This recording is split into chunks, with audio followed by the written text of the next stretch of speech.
Jeremiah 29 अध्याय प्रतिवासी मानक प्रति एक पत्र। जो मानंकु नेबुखदनेस्सर जेरुसालेमरु बाबिलोन को निर्वासन कले ସେହି ବୈଜ୍ୟେଷ୍ଠଗଣ ଯାଜକ ବୃନ୍ଦ ପ୍ରବକ୍ତାଗଣ ଓ ଅନ୍ୟ ସମସ୍ତ ଜନତା ପାଖକୁ ପ୍ରବକ୍ତା ଜେରେମିଆ ଜେରୁସାଲେମରୁ ପଠାଇଥିବା ପତ୍ରର ଏକ ନକଲ ଏହା।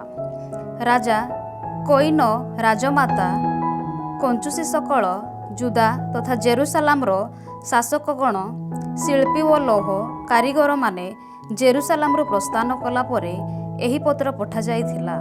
ବାବିଲୋନର ରାଜା ନେବୁଖଦନେସ୍ସର ନିକଟକୁ ଜୁଦାର ରାଜା ସେଦେକିଆ ଯେଉଁମାନଙ୍କୁ ପଠାଇଥିଲେ ସେହି ସାଫାନର ପୁତ୍ର ଏଲାସା ଓ ହିଲକିଆର ପୁତ୍ର ଗେମାରିଆ ହସ୍ତରେ ଏହି ପତ୍ର ପଠାଗଲା। ପତ୍ରର ବିଷୟବସ୍ତୁ ଏହିପରି ଜେରୁସାଲେମରୁ ବାବିଲୋନକୁ ମୁଁ ଯେଉଁମାନଙ୍କୁ ନିର୍ବାସନ କଲି ସେହିମାନଙ୍କୁ ଇସ୍ରାଏଲର ଈଶ୍ୱର ସନାଧୀନ ପ୍ରଭୁ କହନ୍ତି, ଗୃହ ନିର୍ମାଣ କରି ସେଥିରେ ବାସ କର ଓ ଉଦ୍ୟାନ ସବୁ ପ୍ରସ୍ତୁତ କରି ସେ ସମସ୍ତର ଉତ୍ପନ୍ନ ଦ୍ରବ୍ୟ ଭୋଜନ କର। ବିବାହ କରି ପୁତ୍ର କନ୍ୟାକୁ ଜନ୍ମ ଦିଅ, ତୁମମାନଙ୍କ ପୁତ୍ର ଓ କନ୍ୟାମାନଙ୍କୁ ବିବାହିତ କର ଓ ସେହିପରି ସେମାନଙ୍କର ମଧ୍ୟ ପୁତ୍ର କନ୍ୟାମାନେ ଜାତ ହୁଅନ୍ତୁ। ତୁମ୍ଭେମାନେ ପରିବର୍ଦ୍ଧିତ ହୁଅ, ଉଣା ହୁଅ ନାହିଁ। ଯେଉଁ ନଗରୀକୁ ମୁଁ ତୁମ୍ଭମାନଙ୍କୁ ଦାସ ରୂପେ ପଠାଇଲି ସେହି ନଗରୀର ମଙ୍ଗଳ ପାଇଁ ପ୍ରୟାସୀ ହୁଅ ଓ ତାହା ନିମନ୍ତେ ପ୍ରଭୁଙ୍କ ନିକଟରେ ପ୍ରାର୍ଥନା କର, କାରଣ ତୁମ୍ଭମାନଙ୍କର ମଙ୍ଗଳ ତାହାର ମଙ୍ଗଳ ଉପରେ ଆଧାରିତ। ଇସ୍ରାଏଲର ଈଶ୍ୱର ସନାଧୀନ ପ୍ରଭୁ କହନ୍ତି, ତୁମ୍ଭମାନଙ୍କ ମଧ୍ୟରେ ଅବସ୍ଥିତ ପ୍ରବକ୍ତାଗଣ ତଥା ଗୁପ୍ତ ତଥା ସନ୍ଧାନକାରୀମାନଙ୍କୁ ତୁମ୍ଭମାନଙ୍କୁ ପ୍ରତାରିତ କରିବା ପାଇଁ ଦିଅ ନାହିଁ। ସେମାନଙ୍କର କୌଣସି ସ୍ୱପ୍ନ ପ୍ରତି ଦୃଷ୍ଟି ଦିଅ ନାହିଁ, କାରଣ ଯାହା ସେମାନେ ମୋ ନାମରେ ପ୍ରବଞ୍ଚକ ଦିଅନ୍ତି ତାହା ମିଥ୍ୟା। ପ୍ରଭୁ କହନ୍ତି, ମୁଁ ସେମାନଙ୍କୁ ପଠାଇ ନାହିଁ। ପ୍ରଭୁ କହନ୍ତି, ବାବିଲୋନଠାରେ ଯେବେ 70 ବର୍ଷର ପରିସମାପ୍ତି ଘଟିବ ତେବେ ମୁଁ ତୁମ୍ଭମାନଙ୍କୁ ସନ୍ଦର୍ଶନ କରିବି ଓ ତୁମ୍ଭମାନଙ୍କୁ ଏହି ସ୍ଥଳୀକୁ ମୁଁ ଫେରାଇ ଆଣିବି ବୋଲି ମୋର ଦ୍ୱାରା ପ୍ରତିଜ୍ଞାତ ପ୍ରତିଶ୍ରୁତିକୁ ମୁଁ ନିର୍ବାହ କରିବି। ପ୍ରଭୁ କହନ୍ତି, ତୁମ୍ଭ ସକାଶେ ମୋର ଯୋଜନା ସକଳ ମୁଁ ଜାଣେ। ତାହା ତୁମ୍ଭମାନଙ୍କ ବିନାଶ ଘଟାଇବ ନାହିଁ, ବରଂ ତାହା ତୁମ୍ଭମାନଙ୍କୁ ମଙ୍ଗଳମୟ ଭବିଷ୍ୟତ ତଥା ପ୍ରତ୍ୟାଶା ପ୍ରଦାନ କରିବ। ସେ ସମୟରେ ମୋତେ ଡାକି ତୁମ୍ଭେମାନେ ମୋର ସନ୍ନିକଟ ହେବ ଓ ପ୍ରାର୍ଥନା କରିବ। ମୁଁ ତୁମ୍ଭ ପ୍ରାର୍ଥନା ଶୁଣିବି। ପୂର୍ଣ୍ଣ ହୃଦୟ ସହକାରେ ମୋର ଅନ୍ୱେଷଣ କରିବା ବେଳେ ତୁମ୍ଭେମାନେ ମୋର ସନ୍ଧାନ ପାଇବ। ପ୍ରଭୁ କହନ୍ତି, ତୁମ୍ଭେମାନେ ଯେପରି ମୋର ସନ୍ଧାନ କର ତନ୍ନିମନ୍ତେ ମୁଁ ସୁଯୋଗ ସୃଷ୍ଟି କରିବି। ତୁମ୍ଭମାନଙ୍କ ଐଶ୍ୱର୍ଯ୍ୟ ପୁନଃସ୍ଥାପିତ ହେବ। ପ୍ରଭୁ କହନ୍ତି ଯେ ତୁମ୍ଭମାନଙ୍କୁ ବିକ୍ଷିପ୍ତ କରିଥିବା ସମସ୍ତ ଦେଶ ତଥା ସ୍ଥାନମାନଙ୍କୁ ମୁଁ ତୁମ୍ଭକୁ ଏକତ୍ରିତ କରିବି ଓ ଯେଉଁ ସ୍ଥାନକୁ ମୁଁ ତୁମ୍ଭମାନଙ୍କୁ ଦାସ ରୂପେ ନିର୍ବାସନ କଲି ସେ ସ୍ଥାନରୁ ମୁଁ ତୁମ୍ଭମାନଙ୍କୁ ଫେରାଇ ଆଣିବି। ତୁମ୍ଭେମାନେ କହିଅଛ, ଆମ୍ଭମାନଙ୍କ ପାଇଁ ପ୍ରଭୁ ବାବିଲୋନରେ ପ୍ରବକ୍ତାମାନଙ୍କୁ ପ୍ରଦାନ କରିଅଛନ୍ତି। ଦାବିଦଙ୍କ ସିଂହାସନରେ ଆସୀନ ରାଜା ଓ ଯେଉଁମାନେ ତୁମ୍ଭ ଗହଣରେ ଦାସ ରୂପେ ନିର୍ବାସିତ ହୋଇନାହାନ୍ତି ସେହି ଏହି ନଗରୀବାସୀ ତୁମ୍ଭ ଭ୍ରାତାଗଣ ଜନତା ସମ୍ବନ୍ଧରେ ସନାଧୀଶ ପ୍ରଭୁ କହନ୍ତି, ସେମାନଙ୍କ ବିରୁଦ୍ଧରେ ଖଡ୍ଗ ଦୁର୍ଭିକ୍ଷ ତଥା ମହାମାରୀ ମୁଁ ପଠାଇବି। ଆହାର ପାଇଁ ଅନୁପଯୋଗୀ ମନ୍ଦ ଡିମିରି ଫଳରେ ମୁଁ ସେମାନଙ୍କୁ ପରିଣତ କରିବି। ଖଡ୍ଗ ଦୁର୍ଭିକ୍ଷ ତଥା ମହାମାରୀ ସମେତ ମୁଁ ସେମାନଙ୍କ ପଶ୍ଚାଧାବନ କରିବି। ଯେଉଁ ଦେଶ ସବୁରେ ମୁଁ ସେମାନଙ୍କୁ ବିକ୍ଷିପ୍ତ କରିବି ସେହିଠାରେ ସେମାନେ ଯେପରି ଅଭିଶାପ ଆତଜ୍ଞ ଉପହାସ ତଥା ଅବଜ୍ଞାର ପାତ୍ର ହୁଅନ୍ତି, ସେଥିପାଇଁ ସେମାନଙ୍କୁ ସମଗ୍ର ପୃଥିବୀବାସୀ ଜନତା ଉଦ୍ଦେଶ୍ୟରେ ଏକ ବିଭତ୍ସ ବସ୍ତୁରେ ମୁଁ ପରିଣତ କରିବି। କାରଣ ମୋର ଦାସ ପ୍ରବକ୍ତାମାନଙ୍କ ମଧ୍ୟରେ ମୋ ଦ୍ୱାରା ଘୋଷିତ ପ୍ରବଚ ପ୍ରତି ସେମାନେ ମନୋଯୋଗ କଲେ ନାହିଁ। ପ୍ରଭୁ କହନ୍ତି, ଯଦିଓ ମୁଁ ସେମାନଙ୍କୁ ଅବିରତ ଭାବେ ପଠାଇଥିଲି ତଥାପି ସେମାନଙ୍କ କଥା ଶୁଣିବା ପାଇଁ ତୁମ୍ଭେମାନେ ଅସମ୍ମତ ପ୍ରକାଶ କଲ। ସୁତରାଂ ଜେରୁସାଲେମରୁ ବାବିଲୋନକୁ ମୋ ଦ୍ୱାରା ନିର୍ବାସିତ हे प्रवासीगण तुम्हें समस्ते प्रभुଙ୍କ वचन शुण। करायार पुत्र आहब व मासेयार पुत्र सेदेकियाଙ୍କ ସମ୍ବନ୍ଧରେ ଇସ୍ରାଏଲର ଈଶ୍ୱର ସନାଧୀନ ପ୍ରଭୁ କହନ୍ତି, ସେମାନେ ମୋ ନାମରେ ମିଥ୍ୟା ପ୍ରବଚକ ଦିଅନ୍ତି। ମୁଁ ସେମାନଙ୍କୁ ବାବିଲନର ରାଜା ନବୁକଦ୍ନେସ୍ସର ହସ୍ତରେ ସମର୍ପଣ କରିବି ଓ ସେମାନଙ୍କୁ ତୁମ୍ଭ ଦୃଷ୍ଟିରେ ନିଧନ କରିବି। ସେମାନଙ୍କ ପରି ସମାପ୍ତି ବିଷୟରେ ଉପଯୋଗ କରି ବାବିଲନବାସୀ ପ୍ରତିବାସୀମାନଙ୍କ ମଧ୍ୟରେ ଏପରି ଏକ ଅଭିଶାପ ବାକ୍ୟ ପ୍ରଚଳିତ ହେବ। ବାବିଲନର ରାଜା ଯେପରି ସେଦେକିୟା ଓ ଆହବଙ୍କୁ ଅଗ୍ନିରେ ଭାଜିଥିଲେ, ସେହିପରି ପ୍ରଭୁ ମଧ୍ୟ ତୁମ ପ୍ରତି ସାଧନ କରନ୍ତୁ। କାରଣ ସେମାନଙ୍କୁ ପ୍ରତିବାସୀମାନଙ୍କ ପତ୍ନୀ ସହ ବ୍ୟଭିଚାର ବୃତ୍ତିରେ ଲିପ୍ତ ହୋଇ ଓ ମୋ ଦ୍ୱାରା ଆଦିଷ୍ଟ ହୋଇନଥିବା ମିଥ୍ୟା ବାକ୍ୟଗୁଡ଼ିକୁ ମୋ ନାମରେ ପ୍ରଖ୍ୟାପନ କରି ସେମାନେ ଇସ୍ରାଏଲର ମୂଢ଼ କର୍ମ କରିଅଛନ୍ତି। ପ୍ରଭୁ କହନ୍ତି, ମୁଁ ତାହା ଜାଣେ ଓ ମୁଁ ଅଟେ ତାହାର ସାକ୍ଷୀ। ଜେରେମିୟାଙ୍କ ପ୍ରତି ବିପକ୍ଷରେ ସେମାଇୟାଙ୍କର ଆପତ୍ତି। ନେହେମିୟା ସେମାଇୟାଙ୍କୁ ତୁମ୍ଭେମାନେ କୁହ, ଇସ୍ରାଏଲର ଈଶ୍ୱର ସେନାଧୀନ ପ୍ରଭୁ କହନ୍ତି, ଜେରୁସାଲେମବାସୀ ସମସ୍ତ ଜନତା ଯାଜକ ମାସାୟାର ପୁତ୍ର ସେଫାନିୟା ଓ ଅନ୍ୟ ସମସ୍ତ ଯାଜକମାନଙ୍କ ପାଖକୁ ତୁମ୍ଭେ ଏକ ପତ୍ର ପଠାଇ କହିଅଛ, ଦେବାଳୟର ତତ୍ତ୍ୱାବଧାନ କରିବା ଓ ପ୍ରବଞ୍ଚନ ହେଉଥିବା ସମସ୍ତ ପାଗଳଙ୍କୁ ବନ୍ଧନଯୁକ୍ତ କରି କାରାଗାର ରୁଦ୍ଧ କରିବା ସକାଶେ ଯାଜକ ଜେହିୟାଦର ସ୍ଥାନରେ ପ୍ରଭୁ ତୁମକୁ ଏକ ଯାଜକ ରୂପେ ନିଯୁକ୍ତି ପ୍ରଦାନ କରିଅଛନ୍ତି। ତାହାହେଲେ ଯିଏ ତୁମ୍ଭ ସମ୍ମୁଖରେ ପ୍ରବଚକ ଦିଏ, ସେହି ଆନାଥବାସୀ ଜେରେମିୟାଙ୍କୁ ତୁମ୍ଭେ କାହିଁକି ତିରସ୍କାର କରିନାହ? କାରଣ ବାବିଲନର ପୁତ୍ର ପଠାଇ ସେ ଏହିପରି କହିଅଛି, ତୁମ୍ଭମାନଙ୍କର ପ୍ରବାସ ଜୀବନ ଦୀର୍ଘସ୍ଥାୟୀ ହେବ। ଗୃହ ନିର୍ମାଣ କରି ସେଥିରେ ବାସ କର, ଉଦ୍ୟାନ ସବୁ ପ୍ରସ୍ତୁତ କରି ସେ ସମସ୍ତର ଉତ୍ପନ୍ନ ଦ୍ରବ୍ୟ ଭୋଜନ କର। ଯାଜକ ସେଫାନିୟା ପ୍ରବକ୍ତା ଜେରେମିୟାଙ୍କ ଶ୍ରୁତିଗୋଚରରେ ଏହି ପତ୍ର ପାଠ କଲେ।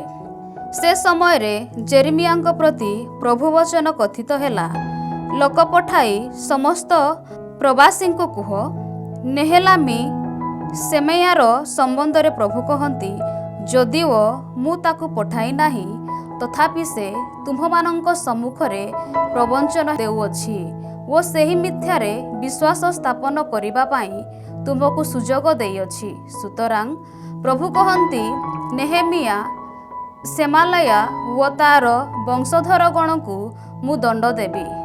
ମୋର ସୃଜନମାନଙ୍କ ପ୍ରତି ମୁଁ ଯେଉଁ ମଙ୍ଗଳ ସାଧନ କରିବି, ତାହାର ଦର୍ଜନ ଲାଭ ପାଇଁ ଏହି ଜନତା ମଧ୍ୟରେ ତାର ବଂଶଧରମାନଙ୍କ ମଧ୍ୟରେ ସେହି ଜୀବିତ ରହିବ ନାହିଁ ବୋଲି ପ୍ରଭୁ କହନ୍ତି। କାରଣ ସେ ପ୍ରଭୁଙ୍କ ବିରୁଦ୍ଧରେ ବିଦ୍ରୋହାତ୍ମକ କଥା କହିଅଛି। ଜେରେମିୟା 30। ମୁକ୍ତିର ପ୍ରତିଶ୍ରୁତି। ପ୍ରଭୁଙ୍କଠାରୁ ଜେରେମିୟାଙ୍କୁ ପ୍ରାପ୍ତ ବଚନ। ଇସ୍ରାଏଲର ଈଶ୍ୱର ପ୍ରଭୁ କହନ୍ତି, ଯେଉଁ ସମସ୍ତ ବାକ୍ୟ ମୁଁ ତୁମ୍ଭକୁ କହିଅଛି, ସେହି ସବୁକୁ ଏକ ପୁସ୍ତକରେ ଲିପିବଦ୍ଧ କର। ପ୍ରଭୁ କହନ୍ତି, ଦେଖ, ଏପରି ଦିନ ସକାଳ ଆସୁଅଛି, ଯେବେ ମୁଁ ମୋର ସ୍ୱଜନ ଇସ୍ରାଏଲ ଓ ଜୁଦାର ଐଶ୍ୱର୍ଯ୍ୟ ପୁନଃସ୍ଥାପନ କରିବି। ପ୍ରଭୁ କହନ୍ତି, ସେମାନଙ୍କ ପିତୃପୁରୁଷମାନଙ୍କ ପାଇଁ ମୋର ଦ୍ୱାର ପ୍ରଭୃତ ଦେଶକୁ ମୁଁ ସେମାନଙ୍କୁ ଫେରାଇ ଆଣିବି ଓ ସେମାନେ ତାହା ଅଧିକାର କରିବେ। ଇସ୍ରାଏଲ ଓ ଜୁଦା ସମ୍ବନ୍ଧରେ ପ୍ରଭୁଙ୍କ ଦ୍ୱାରା କଥିତ ବାକ୍ୟ ଏହା ଯେ, ପ୍ରଭୁ କହନ୍ତି, ଶାନ୍ତିର ନୁହେଁ ବରଂ ଆତ୍ମାଙ୍କ ତଥା ଭୀତିର ଏକ କ୍ରନ୍ଦନ ସ୍ୱରୂପ। ଆମେ ଶୁଣିଅଛୁ, ପ୍ରଶ୍ନ କରି ବୁଝ ଯେ କୌଣସି ପୁରୁଷ କେବେ ପ୍ରସବ କରିପାରିବ କି? ତାହାହେଲେ ପ୍ରସବ ବେଦନାଗ୍ରସ୍ତ ନାରୀ ସଦୃଶ ସମସ୍ତ ପୁରୁଷ କଟି ଦେଶରେ ହସ୍ତ ରଖି ଦଣ୍ଡାୟମାନ ହେଉଥିବା ଓ ସମସ୍ତ ମୁଖ ବିଷର୍ଣ୍ଣ ହେଉଥିବା ଦୃଶ୍ୟ ମୁଁ ବା କାହିଁକି ଦେଖୁଅଛି? ହାୟ, ସେହିଦିନ ଏପରି ମହତ୍ ତଥା ଅତୁଳନୀୟ ଦିବସ ଯେ, ତାହା ଯାକୋବ ପାଇଁ ଏକ ସଙ୍କଟର ଦିନ ଅଟେ, तथापि से सेथिरु रक्षा पाइब। सनाधीन प्रभु कहती सेमानंको कांधरु मु सेही दिन ज्वाली भग्न करिबी व सेमानंको बंधन छिटाई देबी।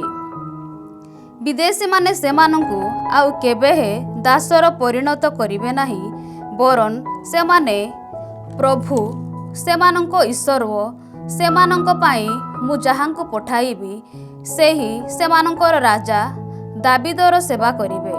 प्रभु कहती ताहा हेले मोर दास हे जाकब भीत हुओ नाही, हे इस्राएल विस्तृत हुओ नाही, कारण मु तुमको सुंदररु व तुम वंशधर मानक दास्य जीवनरु रक्षा करिबी। फेरी आसी जाकब शांति तथा सुखभोग रखिबी। केही हेले सेमानंकु भीतग्रस्त करिब नाही। प्रभु कहती तुमको रक्षा करिबा पाई मु तुम्हर सहवर्ती अटे।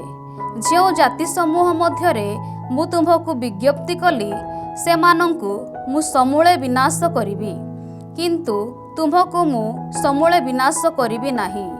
न्याय संगत भावे मु तुमको दंड देबी, कदाचन मु तुमको अदंडित छाड़ी देबी नाही।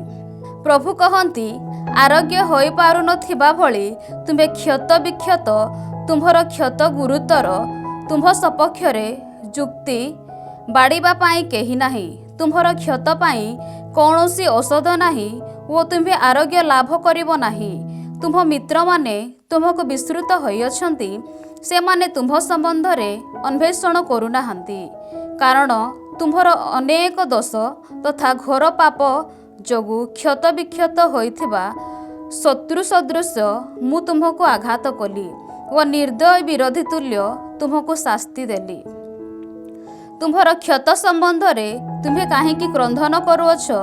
तुम्हर वेदना अनंदनीय, तुम्हर दोषी अनेक व तुम्हर पाप सकल घोर थिबा जोगु मु ही तुम्ह प्रति ए समस्त कार्य कली। सुतरां जो माने तुमको ग्रास करती सेमाने ग्रासित हेबे। तुम्हर समस्त विरोधी बिना व्यतिक्रम दास रूपे निर्वासित हेबे। जो माने तुम्हको लुंठन करती सेमाने एक लुंठित वस्तुरे परिणत हेबे व जो माने तुम्ह वस्तुद्रव्य अपहरण करती सेमाने निजे जेपरि अपहृत हुअन्ति, सेथि सकाशे मु सुजोग सृष्टि करिबी। प्रभु कहती मु तुमको आरोग्य करिबी, तुम्हर क्षत मु सुस्थ करिबी, कारण से माने तुमको भ्रष्टा व दृष्टि देबा पाई केही नथिबा सियोन नामरे नामित करिअछंती।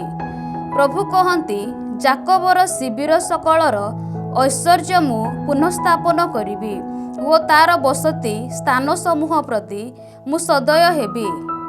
नगरटी ताहार पहाड़ उपरे पुनर्निर्मित हेब ओ राजप्रसाद स्वस्थान रे रहिब। से समस्त मध्यरु कृतज्ञता गीत तथा उत्साहकारी मानक आह्लादरब मुखरित हेब। मु सेमानंकु परिवर्तित करिबी, सेमाने अल्प संख्यक होई रहिबे नाही। मु सेमानंकु महिमान्वित करिबी ओ सेमाने निज रूपे विवेचित हेबे नाही। पूर्व कालरे जेउपरि होइथिला सेमानंक संतान माने सेहिपरि हेबे। सेमानंक मंडली रे मोर सन्निधानर स्थापित हेब। सेमानंक समस्त उपद्रवी कारीगणକୁ मु दंड देबी।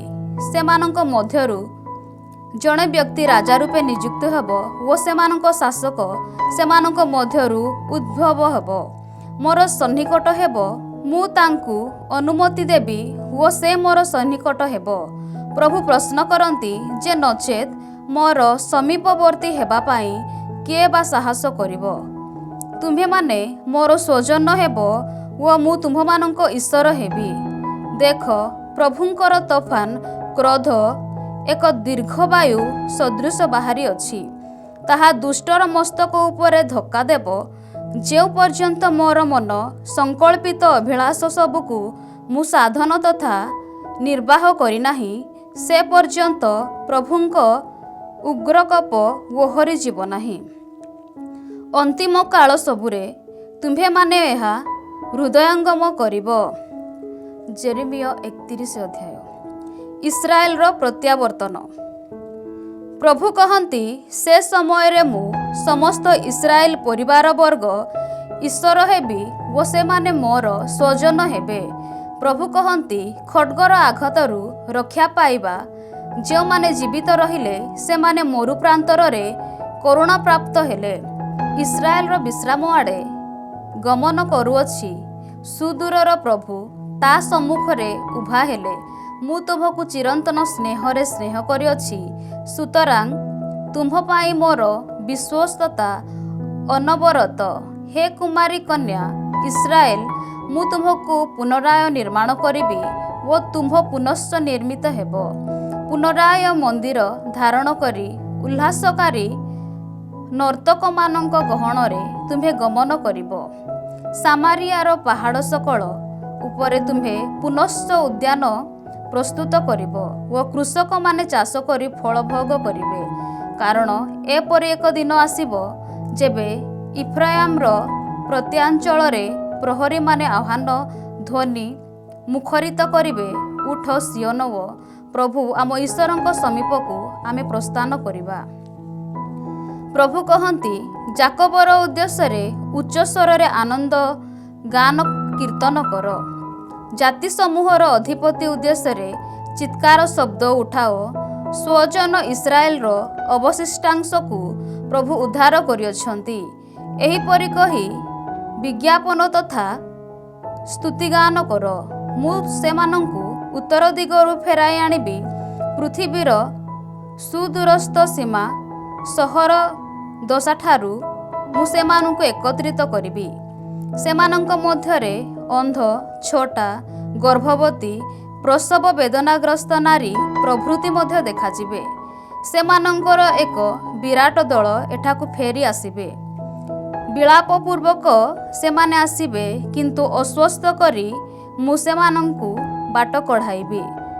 ଜଳସ୍ରୋତ ସମୀପ ଦେଇ ବିଚରଣ କରିବାକୁ ମୁଁ ସେମାନଙ୍କୁ ଦେବି। ଏକ ସୁଗମ ପଥ ଦେଇ ମୁଁ ସେମାନଙ୍କୁ କଢ଼ାଇ ଆଣିବି। ସେମାନେ ଝୁଣ୍ଟି ପଡ଼ିବେ ନାହିଁ, କାରଣ ମୁଁ ଅଟେ ଇସ୍ରାଏଲର ପିତା ଓ ଇଫ୍ରାଇମ ମୋର ପ୍ରଥମ ପୁତ୍ର। ହେ ଜାତି ସକଳ, ପ୍ରଭୁଙ୍କ ବଚନ ଶୁଣ। ସୁଦୂରସ୍ଥ ଦ୍ୱୀପମାନଙ୍କରେ ତାହା ବିଜ୍ଞାପନ କର। କୁହାଯାଏ, ଇସ୍ରାଏଲକୁ ବିଜ୍ଞପ୍ତି ହେଲେ ଯିଏ ତାଙ୍କୁ ଏକତ୍ରିତ କରିବେ ଓ ମେଷପାଳକ ଯେଉଁପରି ତା ପୋଲର ରକ୍ଷଣାବେକ୍ଷଣ କରେ, ସେହିପରି ସେ ତାକୁ ପ୍ରତିପାଳନ କରିବେ। ପ୍ରଭୁ ଯାକୋବଙ୍କୁ ପୁନରୁଦ୍ଧାର କରିଅଛନ୍ତି ଓ ଶକ୍ତିଶାଳୀ ହସ୍ତରୁ ସେ ତାକୁ ମୁକ୍ତ କରିଅଛନ୍ତି। ସେମାନେ ଆସି ସିଓନ ପାହାଡ଼ ଉପରେ ଉଚ୍ଚ ସ୍ୱରରେ ଗାନ କରିବେ। ଶସ୍ୟ, ଦ୍ରାକ୍ଷାରସ, ତୈଳ, ମେଷ ତଥା ଗୋପଲ ଇତ୍ୟାଦି ପ୍ରଭୁଙ୍କ ବିଶିଷ୍ଟ ଦାନ ସମ୍ବନ୍ଧରେ ସେମାନେ ଆନନ୍ଦିତ ହେବେ। ଜନଶୋଷିତ ଉଦ୍ୟାନ ସଦୃଶ ସେମାନଙ୍କ ଜୀବନ ହେବ ଓ ସେମାନେ କଦାପି ଦୁଃଖମଗ୍ନ ହେବେ ନାହିଁ।